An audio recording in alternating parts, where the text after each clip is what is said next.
Socialism used to be a really scary word in the United States. It helped fuel the Red Scare when Congress carried out massive witch hunts to weed out suspected American communists and traitors after each world war. Our job as Americans and as Republicans is to dislodge the traitors from every place where they have been sent to do their traitorous work. Until recently, though, socialism had been relegated to the sidelines of American politics, and it's taken on more of a positive connotation thanks in large part to Bernie Sanders from Vermont.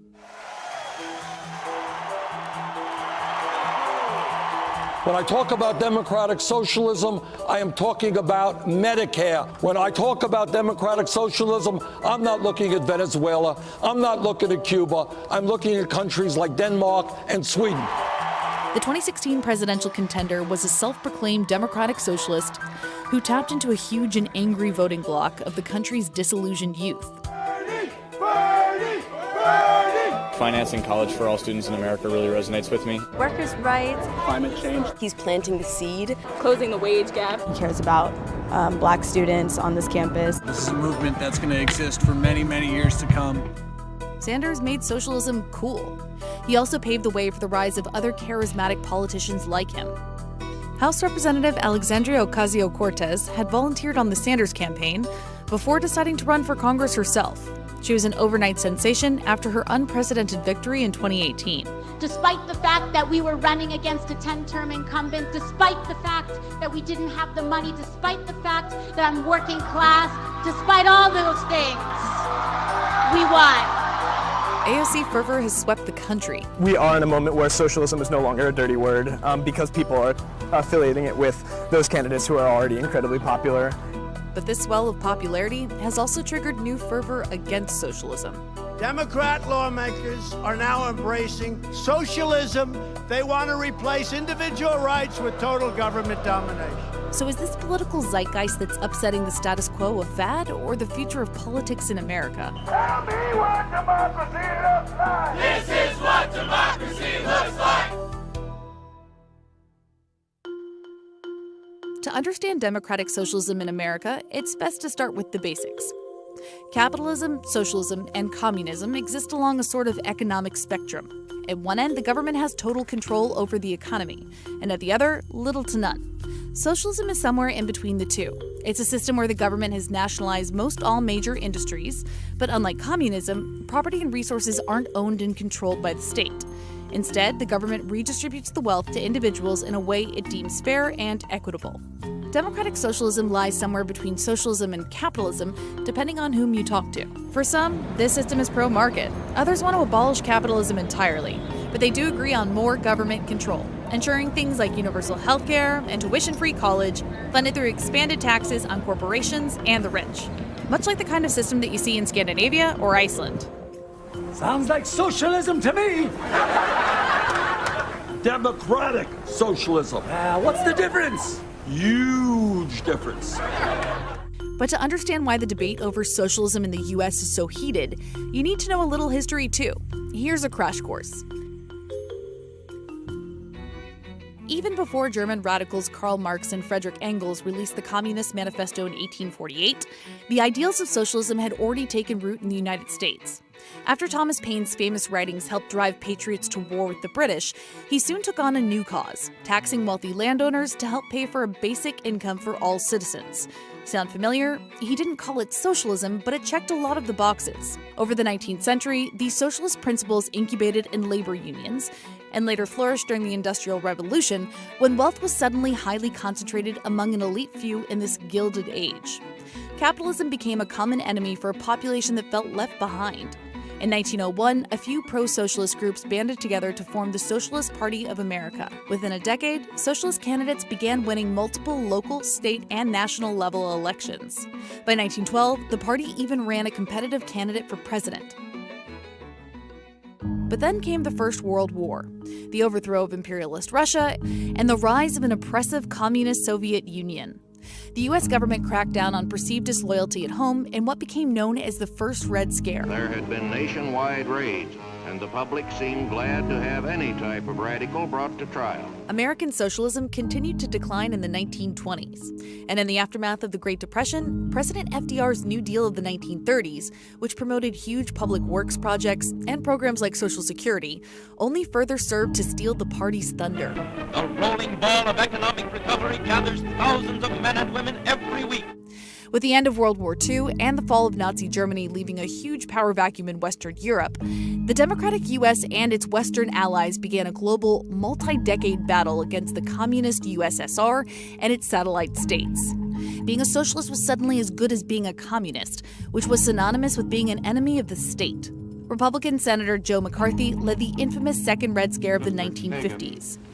The man who signed this communist pledge, the pledge to support the Communist Party. It was a brutal and public witch hunt designed to identify anyone from communist sympathizers to secret Soviet agents. No one was free from scrutiny, not schoolteachers, artists, or journalists. Have you no sense of decency, sir?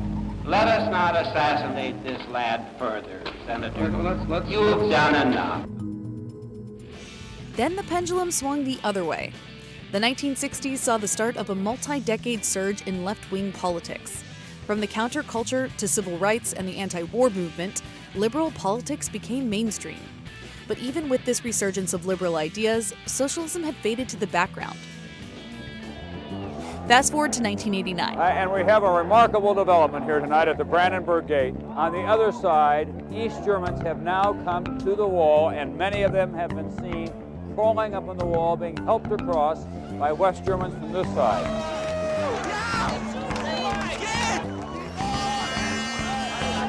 Down came the Berlin Wall, and with it, the end of the Cold War. The atrocities of autocratic communist states were on the world stage, and for a couple decades, the U.S. was happy to promote the win for democracy and capitalism, while socialism largely slipped out of the lexicon. But then came the 2008 financial crisis. Lehman here is going bankrupt. Some of the biggest names in American business are tonight gone, along with a lot of money and a lot of jobs. As millennials came into adulthood, the formative images seared into their minds weren't of the fall of the Berlin Wall, but of a financial meltdown. The foreclosure rate in this area right now is over 400%. It's a war out there. I mean, these people are losing homes every single day. You got people sleeping on the street, sleeping on bus shelter. Is that where I'm going to end up? Stories like these pushed the country to a breaking point. Public outrage poured into the streets. We are demanding our percent! Occupy Wall Street, all day, all week! Occupy movements across the country demonized capitalism, blaming it for the country's widespread economic inequality. We got sold out, drenched out, bailed out! Burdened by student debt and a tough job market, for many millennials, it seemed the free market wasn't working. Many wanted radical reform, but it wasn't until Bernie Sanders ran for president that they found a bigger name for their cause. America's socialist movement was reborn. Sanders had effectively tapped into a fresh crop of socialists, even though his platform wasn't offering anything particularly different to what he had already been talking about for decades. In our society, theoretically a democratic society, you have a handful of people who control our economy. You have maybe 2% of the population that owns 1/3 of the entire wealth of America, 80% of the stocks, 90% of the bonds. And these people have incredible power. Nearly 40 years later, Sanders' vision of a socialist America has finally gone mainstream. Bhaskar Sunkara was one of the early adopters. When he launched the magazine Jacobin in 2010, it was, in theory, a pretty bad idea. Not only was print dying, Bhaskar's niche quarterly was going to target America's socialists before the country had actually started talking or caring about socialism again. But the 21-year-old college student followed his gut, and the gamble paid off. Jacobin struck a nerve, and its circulation took off. Socialism in the U.S. has been a marginal force for many decades, so I think we're kind of inventing things from scratch now. A 2018 Gallup poll showed that Democrats have a way more positive image of socialism than they do of capitalism. If you look at Fortune 500 CEOs, these people have tremendous say over your lives, over what you consume, over how you work, over the future of our country, and they're subject to no democratic mandate. They're accountable to no one but their shareholders. And there's one group working to change that on the ground. The Democratic Socialists of America bills itself as the largest socialist organization in the country. It has its own firebrand version of socialism, with some members who want to abolish the Senate and get rid of capitalism. It's been around since 1982, but it went from the fringe to the mainstream in 2015. DSA membership is up nearly tenfold since Bernie Sanders came onto the scene, and its politicians are winning races across the country at every level of government. The DSA has a huge presence in New York. Every borough has its own branch, and Brooklyn has 3. We headed to one of their local meetups in Queens to see what they're really like when they meet behind closed doors, and to get a feel for what socialist policy actually looks like at the grassroots level. Jackson Heights is one of the most diverse neighborhoods in America. It's also part of New York's 14th Congressional District, which is currently represented by AOC. AOC is a card-holding member, as is the politician you see here, New York State Senator Julia Salazar. The two women have a few big things in common. Salazar is 28 years old, a graduate of a top university, and a fresh face in American politics. As democratic socialists, we are acutely aware of the racial bias that is endemic in our criminal legal system. We're acutely aware of how that racial bias intersects with the criminalization of poverty. During our visit, Salazar was talking about criminal justice reform to help drum up support for fellow DSA member Tiffany Caban, a public defender running for Queens District Attorney. Let's go knock some doors and make some change happen. We had the chance to canvass with some of Caban's supporters, like Ryan Bruckenthal, a New York teacher and veteran activist. Our ideal version of America is one where every human being is given the things that they need to survive and thrive. A place where people don't have to go bankrupt from having hospital bills, making sure that good paying union jobs are provided for those who are looking for them, making sure that we have a new economy that is sustainable and can continue life on Earth as we know it. The DA race is one of many political battles being waged by democratic socialists intent on carving out a place for the DSA in mainstream American politics. Hi everyone, welcome. This is the Lower Manhattan branch of the DSA. At another meetup of the DSA, this time across town in Manhattan's East Village, another chapter was planning its own offensive. This one centered on ensuring housing as a basic human right through an ambitious universal rent control campaign. So the Universal Rent Control platform is a series of 9 bills, and although they are not sort of like utopian socialism, they are by far the strongest offensive use of the law to protect renters that we've had virtually ever. Some in the room feared media exposure of their meeting could hurt the movement. One person raised a motion at the start of the meeting requesting that we leave, and we were ultimately asked to turn the cameras off for their strategy session, which goes to show just how sensitive this issue still is politically. But as the democratic socialist movement gains momentum and even real positions of power in the United States, some worry socialism in any form is a slippery slope. Let's by all means have an argument about whether the United States should have a more progressive tax policy. Let's by all means have an argument about whether the really broken system of healthcare in the United States, which is both the most expensive and the least efficient in the world, could be reformed. But let's not dignify socialism, because before you know it, you'll be letting real socialism in by the back door. And that's just a disaster waiting to happen.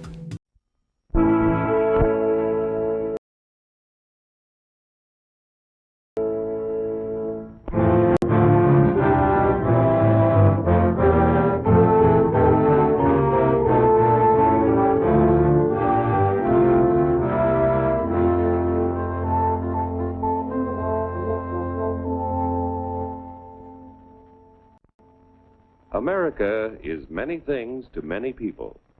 To a 17-year-old kid, it's the malt shop on the corner.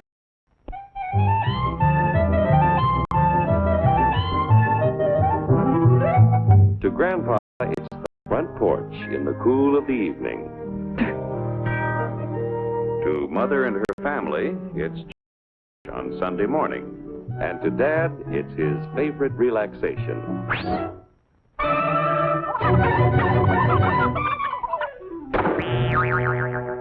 It's the Cracker Barrel philosophers in Crabtree Corners. And it's the tycoons in Wall Street. It's all races, creeds, and religions. It's freedom to work at the job you like. Freedom of speech and to peaceably assemble. Freedom to own property. Security from unlawful search or seizure. Where's your warrant, Flatfoot? The right to a speedy and public trial. protection against cruel punishments and excessive fines, the right to vote, and to worship God in your own way. It is these freedoms that have made America strong. Okay, so we got our freedom, but management's lousing up everything. Labor is at fault. It's ruining the country. My constituents, as your elected representative, I can assure you Labor's right, management's right. I'm strictly neutral. Labor, management, politicians, phooey. They can't tell corn from oats. Wait, take this money out of Hurry, step right up, folks. Here's the answer to your problems. Dr. Utopia's sensational new discovery, ISM. ISM will cure any ailment of the body politic. It's terrific. It's tremendous. Once you swallow the contents of this bottle, you'll have the bountiful benefit of higher wages, shorter hours, and security. Enormous profits, no strikes. Remember, you're the big boss. Government control, no worry about votes. Name your own salary. Bigger crops, lower cost. Why, ISM even makes the weather perfect every day. And now then, because we are introducing this amazing item for the first time in this country, it isn't going to cost you 1 cent. All you have to do is sign this little scrap of paper, and you get your bottle absolutely free. I hereby turn over to ISM Incorporated everything I have, including my freedom and the freedom of my children and my children's children, in return for which said ISM promises to take care of me forever. Get out of the way! Pardon me. And who are you, my good man? I'm John Q. Public. Ah, my fine friend, you're just in time to share this generous and gigantic offer. Sign right here. Mind if I read it first? Hurry up, Keep your shirts on, boys. Including my freedom. Freedom? Well, sign away my freedom. Why, this is ridiculous. Don't be corny, brother. Sure, our system of free enterprise isn't perfect. But before we throw it away for some imported double talk, let's turn the clock back a few years to see what it's done for us. For example, back in the 1890s, Joe Dokes was just a guy who liked to tinker around his barn. Some people thought Joe was lazy. Some even thought he was nuts. But one day, he had an idea. And because he was free to dream his dream and tinker, Joe had a chance to make something of himself and his idea. So,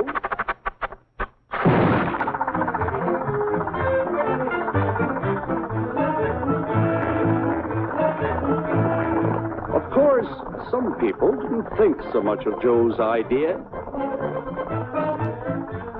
But that didn't stop him.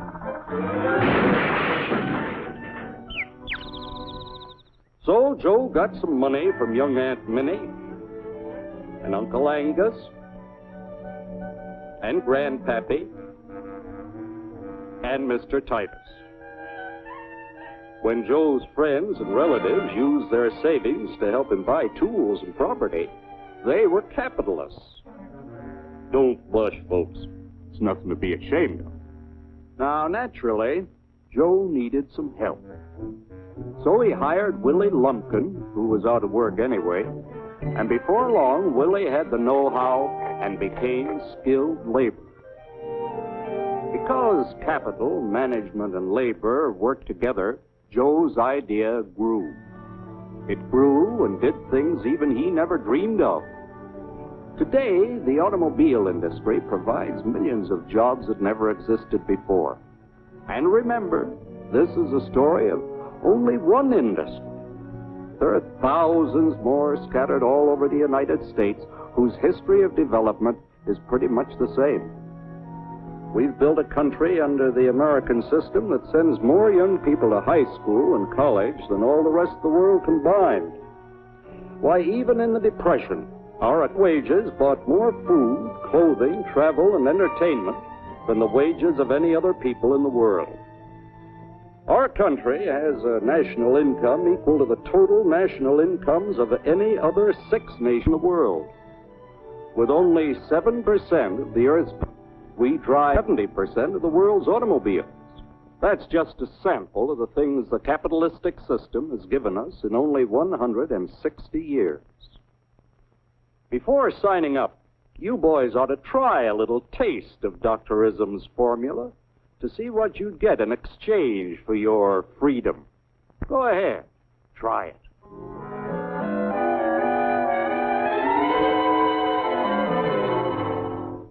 You can't do this to me! I'll strike! The state forbids strikes. Wait till the union hears about this! Ah, yes, the union. Welcome to our ranks, number 1313. I'll take this case to the Supreme Court. The state is the Supreme Court. Our decision is as follows. No more private property. No more you. The farm folk will put a stop to this. Farmers don't vote anymore. What'll they do for seed next year? You won't have to worry about next year. The state will do your planning from now on. We must fight to regain our freedom, or everything is lost. Everything! Everything is fine. Everything is fine. Everything is fine. Everything is fine. Everything is fine. When anybody preaches disunity, tries to pit one of us against the other through class warfare, race hatred, or religious intolerance, you know that person seeks to rob us of our freedom and destroy our very lives. And we know what to do about it. Now, gentlemen, no violence, please. Don't throw those bottles. Don't throw those bottles. No! Oh, no, no! Hey! Oh, oh, hey! Oh,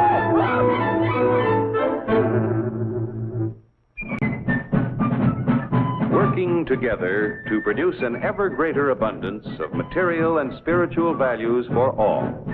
That is the secret of American prosperity.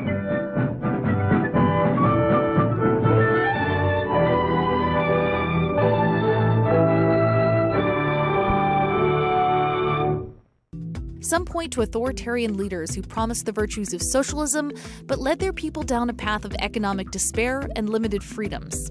Now, critics of socialism will point to examples like Venezuela and the USSR, where it hasn't played out well. What do you say to those critics?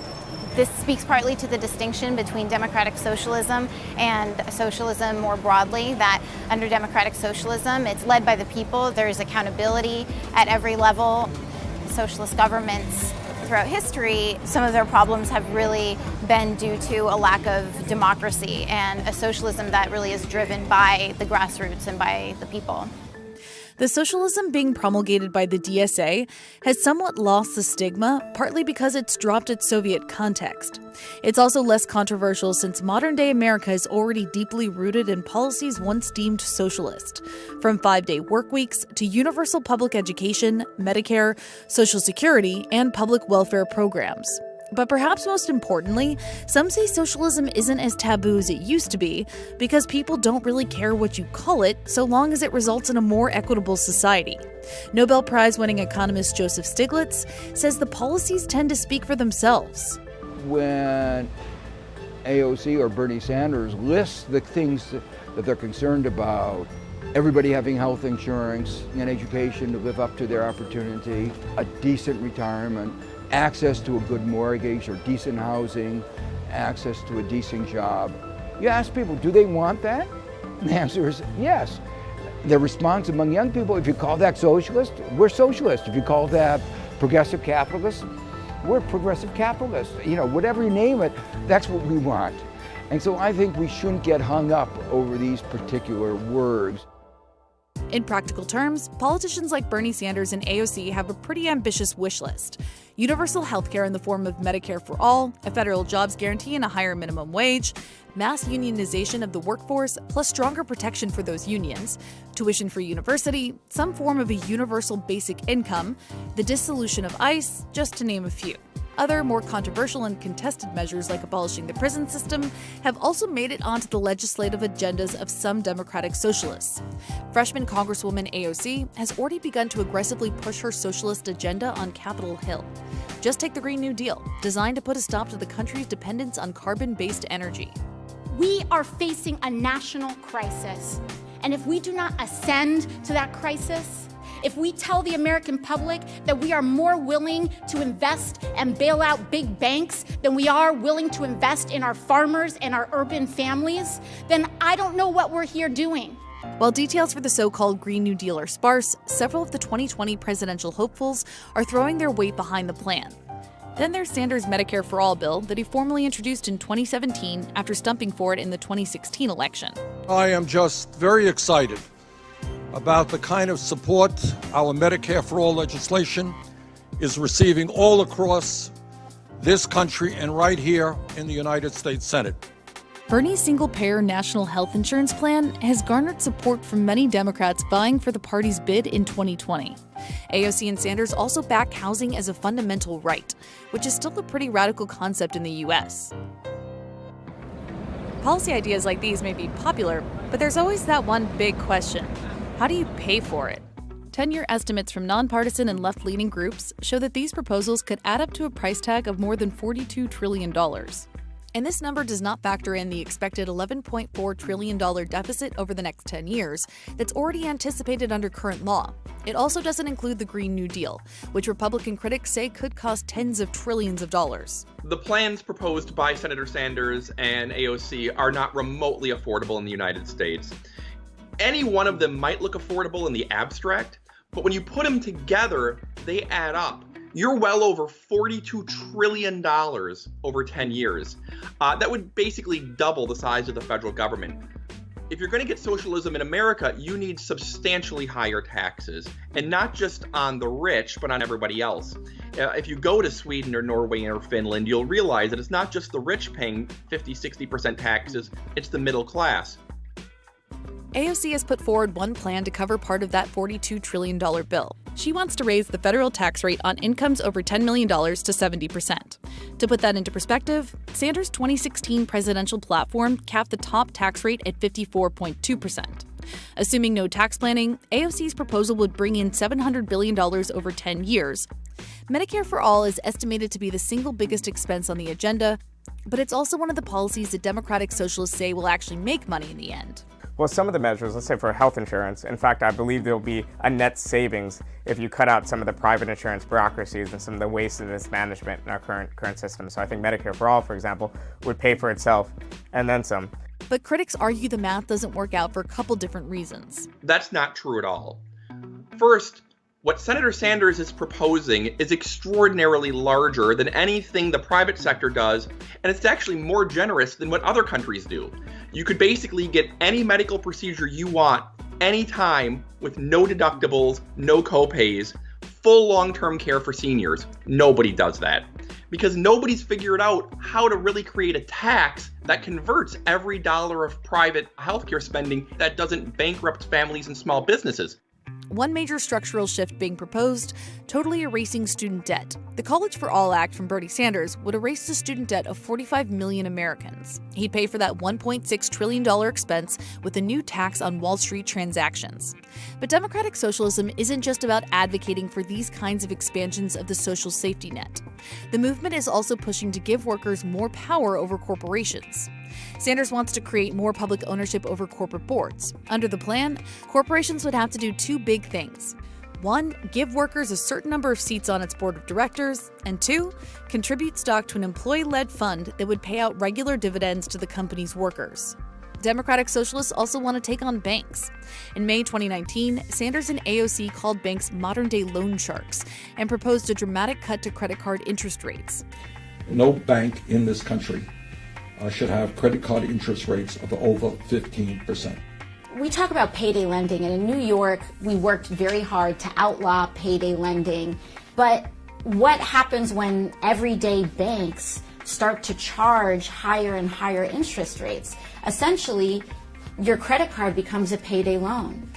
They're also pitching legislation to cap rates on consumer loans. The American Bankers Association argues this plan would ultimately hurt the consumer by restricting their access to credit. But on the whole, policy ideas like these are receiving a lot of positive feedback. Amazon HQ2, on the other hand, wasn't as clear-cut a case. Breaking news, Amazon canceling its controversial plans. Now it will not build a headquarters in New York. The world's biggest company just got sent packing thanks to an unfriendly welcome by New Yorkers. In February 2019, the company ditched its plan to build one of its 2 new headquarters in Queens. The governor and mayor had both backed the deal, as had a majority of New York City's registered voters, according to a Quinnipiac University poll. But there was one very notable figure who was against the plan. Organizers and residents of my community were busting down our doors saying, you need to say something about this. AOC, State Senator Julia Salazar and the DSA, along with a coalition of unions and local left-leaning groups, opposed the $3 billion in state and city tax breaks that Amazon would have received. As AOC celebrated Amazon's decision to pull out of New York. I mean, it shows that everyday Americans can have more say in this country than the richest man in the world. Others question whether it was a good thing to bid farewell to the promise of 25,000 to 40,000 new jobs and about $27 billion in new tax revenue to the city and state. You know, she basically is taking the victory lap while thousands of people lost the American dream opportunity. AOC, on the other hand, saw the pullout as a crucial step in securing a better economy for New Yorkers in the long run. We say it's not just about any job. We need to create dignified jobs, jobs that are part of a moral economy.